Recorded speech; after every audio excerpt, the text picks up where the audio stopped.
Lesson 166. The Sacrament of Matrimony. What is the Sacrament of Matrimony? Matrimony is the sacrament by which a baptized man and a baptized woman bind themselves for life in a lawful marriage and receive the grace to discharge their duties. God instituted matrimony in the Garden of Eden when he created Adam and Eve. For this reason a man leaves his father and mother and clings to his wife, and the two become one flesh. Before the coming of Christ, matrimony was a sacred contract, but not a sacrament. Our Lord raised matrimony to the dignity of a sacrament. At the marriage feast at Cana, Christ worked his first miracle, thus manifesting the holiness of the married state. In the marriage contract, God has made a natural relation a means of grace for Christians. Our Lord instituted special sacraments for two states in life, the priesthood and matrimony. From this fact we may deduce the importance he attached to these states of life.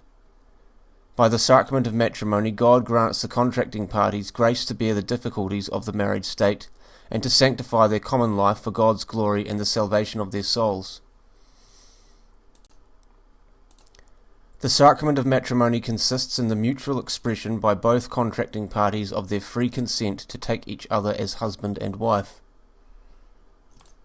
This is the main act in the marriage ceremony. Without it, no marriage takes place. After this mutual consent is expressed, even if something should interrupt the rest of the ceremonies, the couple are validly married.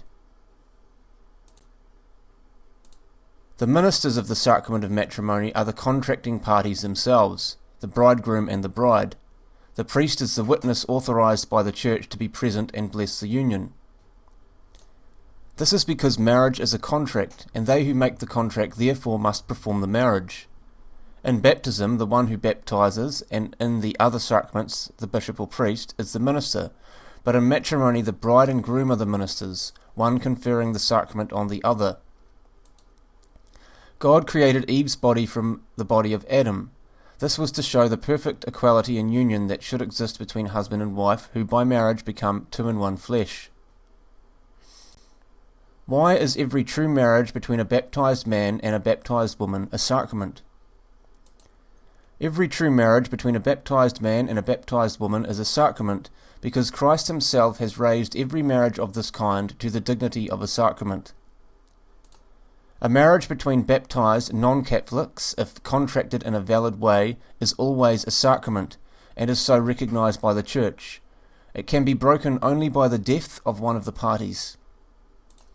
The Church does not recognize the marriage of divorced baptized non-Catholics whose previous partners are still alive. Such unions are a sin and not true marriage. Marriage between two unbaptized persons, although not a sacrament, if contracted validly, is recognized valid by the Church and is indissoluble. In the case of a marriage between two unbaptized persons, if one were later baptized in the Church, the marriage can be dissolved by the Pauline privilege. The conditions are, if the unbaptized party refuses to live with the Catholic or to dwell peacefully with the Catholic, the baptized one may have the marriage dissolved and be free to marry a Christian. This power of the Church is based on St. Paul. If any brother has an unbelieving wife and she consents to live with him, let him not put her away, and if any woman has an unbelieving husband and he consents to live with her, let her not put away her husband. But if the unbeliever departs, let him depart, for a brother or sister is not under bondage in such cases. What is necessary to receive the sacrament of matrimony worthily? To receive the sacrament of matrimony worthily, it is necessary to be in the state of grace, to know the duties of married life, and to obey the marriage laws of the Church. The parties to a marriage should be in the state of grace because matrimony is a sacrament of the living. They should receive Holy Communion at their nuptial Mass, to implore God's blessing on their union. The contracting parties should understand well the purpose of the state which they are about to enter. The first purpose of God in instituting matrimony was to populate the earth and raise up souls who would fill heaven with saints. He said to Adam and Eve, "Be fruitful and multiply, fill the earth and subdue it."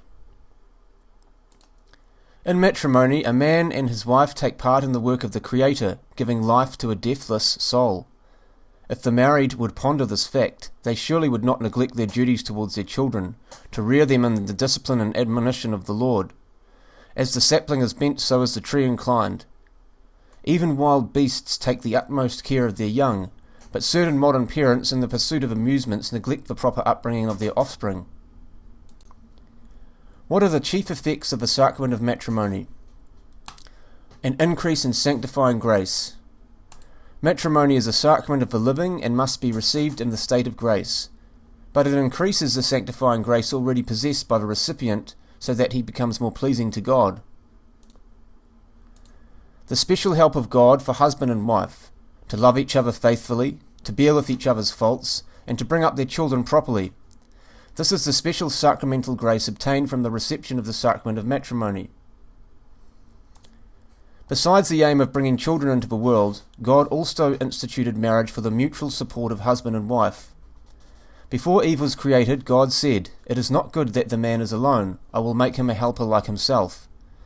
In matrimony, grace is needed, and grace given, for the proper exercise of its many functions: the begetting and bringing up of children, mutual exchange of love, fidelity, and comfort, maintenance of the family.